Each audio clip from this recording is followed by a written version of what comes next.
अनेक दशकं राज्यात आणि केंद्रात सत्तेत राहिलेल्या काँग्रेसला सध्या गटबाजीनं ग्रासलंय। रोज एक नेता पक्षाला रामराम ठोकून भाजपमध्ये तरी जातोय किंवा बंडखोरी तर करतोय। निवडणुकीच्या तोंडावर नेत्यांच्या या भूमिकेनं कार्यकर्ते मात्र निराश आहेत। बघूया एक रिपोर्ट।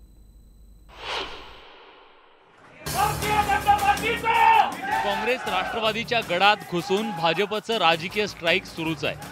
सातारा जिल्ह्यातले काँग्रेसचे जिल्हाध्यक्ष रणजित सिंग निंबाळकर भाजपमध्ये डेरेदाखल झालेत। पाणी आमच्या तालुक्याच्या बॉर्डरवर आलेलं आहे सर।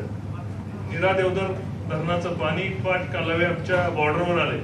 मी कृष्णा खोरेचा उपाध्यक्ष असताना आदरणीय माजी मुख्यमंत्री पृथ्वीराज चव्हाण साहेबांकडून आम्ही त्या ठिकाणी 146 कोटी रुपयाची तरतूद आम्ही त्या ठिकाणी करून घेतली होती आणि ते पाट पाण्याचं पाणी फलटण माळशिरस आणि सांगोल्याच्या काही पट्ट्याला मिळावं अशी सर्वांची इच्छा होती।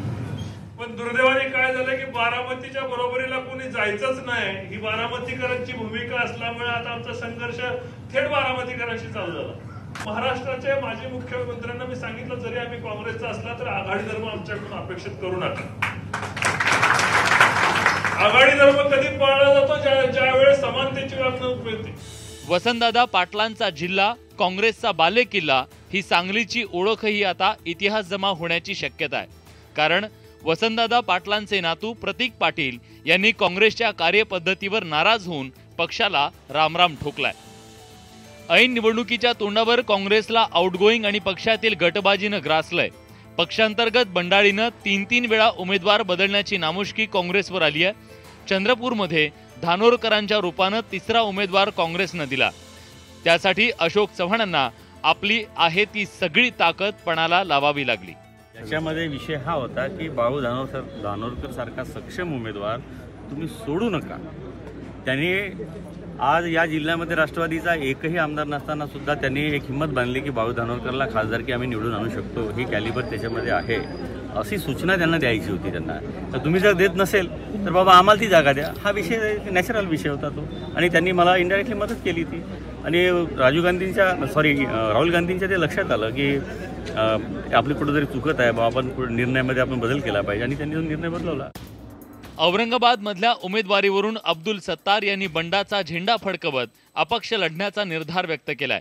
तर तिकडे रामटेकमध्ये पक्षानं दिलेल्या उमेदवाराविरोधात नितीन राऊत यांनी शड्डू ठोकण्याची तयारी केली आहे। खुलासा नंबर 1 कमी भाजपमध्ये जाणार नाही।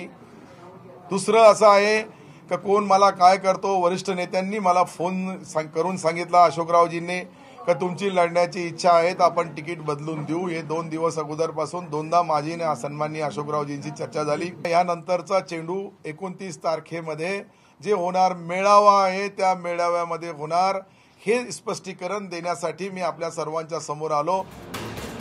भाजप शिवसेनेला आसमान दाखवण्यासाठी काँग्रेसच्या नेत्यांनी एकजुटीनं उभं राहणं अपेक्षित असताना पक्षांतर्गत बेदिलीमुळे पक्षाचा पाय आणखी खोलात जातोय, हे नेत्यांनी वेळीच ओळखणं गरजेचं आहे। Bureau report, news 18 Lokmat. आपण बघितलं की काँग्रेसमध्ये कशी बंडाळी सुरू आहे। सांगलीचं वसंतदादा घराणं हे खरं तर काँग्रेसशी एकनिष्ठ असलेलं सर्वात जुनं असं राजकीय घराणं आहे। पण आज याच वसंतदादांच्या घराण्यांवर लोकसभा तिकिटासाठी बंडखोरी करण्याची वेळ आली आहे। महाआघाडीच्या जागा वाटपामध्ये सांगलीची जागा स्वाभिमानीला सुटल्यानं वसंतदादा घराण्यानं काँग्रेसला रामराम ठोकलाय। प्रतीक पाटील हे खरं तर वसंतदादा घराण्याचे राजकीय वारसदार, पण त्यांच्यावरच काँग्रेस सोडण्याची वेळ येऊन ठेपली आहे। निमित्त आहे लोकसभेच्या उमेदवारीचं। वसंतदादा आणि कदम घराण्याच्या वादात राहुल गांधींनी ही जागा स्वाभिमानीला सोडताच इकडे सांगलीत वसंतदादा घराण्याने बंडखोरी केली आहे। काल सांगलीत वसंतदादांच्या समर्थकांचा मेळावा झाला। त्यात प्रतीक पाटलांनी आपली खदखद जाहीरपणे बोलून दाखवली। पक्षाला दादा घराणं नको आहे, नेमकी काय भूमिका आहे? हे खरंच आहे। आता आम्ही तिथं दिल्लीत जाऊन आम्ही जर त्या ठिकाणी आमच्या असणाऱ्या नेते मंडळीला भेटायचा प्रयत्न केला, आम्हाला भेटून दिलेलं नाही आहे। त्या ठिकाणी ईमेल थ्रू आम्हाला त्यांना सांगायची पाळी आली। राहुलजींना आमची भेट घ्यायची राहुलजींनी मी मंत्री झाल्यापासून मला कधी त्यांनी भेट दिलेली नाही आहे। आम्ही 4 वेळा त्यांना भेटायचा प्रयत्न केला, आमचा विषय मांडायचा प्रयत्न केला, पण आपण तिथं पोहोचू शकत नसेल तर त्यांना तर वसंतदादा काय कळणार आहे। पण त्यांना असणारा किंवा आज पक्ष सांभाळणारे किंवा पक्ष ज्यांच्यावरती आज पक्ष आहे ते जर त्यांना कळत नसतील तर ही भूमिका आता राहिली योग्यच आहे। आणि अशा लोकांच्यावर आम्ही का म्हणून जायचं? सोनिया गांधी समोर सोनिया गांधींपर्यंतच माझं राजकारण होतं। त्यापुढं त्यांनी रिटायरमेंट घेतली आणि मीही रिटायरमेंट घेतली. माझा विषय संपलाय पक्षाचा. प्रतीक पाटील यांनी राजकीय संन्यास घेतलेला असला तरी त्यांचे धाकटे बंधू विशाल पाटील यांनी मात्र लोकसभा लढवण्याचा निश्चय कायम ठेवलाय.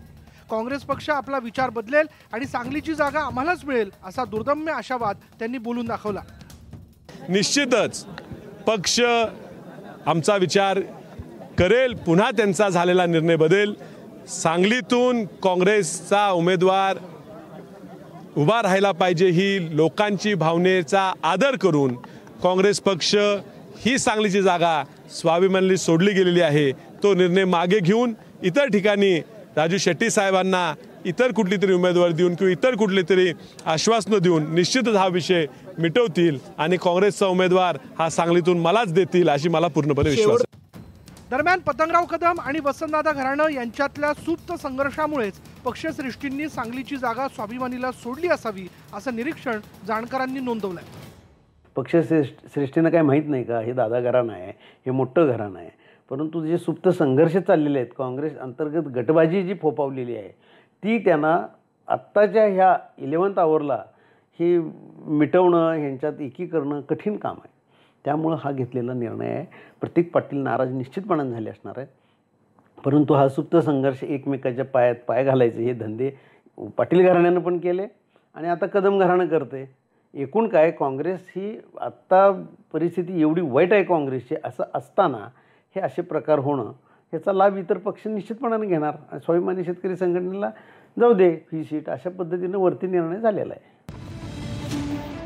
महाराष्ट्रात काँग्रेस पक्ष तळागाळापर्यंत पोहोचवण्यात वसंतदादांचं योगदान कोणीच नाकारू शकत नाही. वसंतदादांनी 3 वेळा राज्याचं मुख्यमंत्रीपद सांभाळलंय. त्या काळात वसंतदादांचाही काँग्रेस पक्ष सृष्टींशी 1-2दा टोकाचा संघर्ष झाला होता, पण त्यांनी काँग्रेस कधी सोडली नव्हती. पण त्यांच्या पश्चात वसंतदादा घराण्याचा राज्याच्या राजकारणातला दबदबा कमी होत गेला. पण सांगली काँग्रेस आणि वसंतदादा हे समीकरण नेहमीच कायम अतूट राहिलं होतं. पण आता त्याच वसंतदादा घराण्यावर काँग्रेस सोडण्याची वेळ येऊन ठेपली आहे, तीही लोकसभेच्या एका तिकिटासाठी. काँग्रेससाठी ही निश्चितच मोठी नामुष्की म्हणावी लागेल. ब्युरो रिपोर्टचं आसिफ मुरसल, न्यूज 18 लोकमत, सांगली.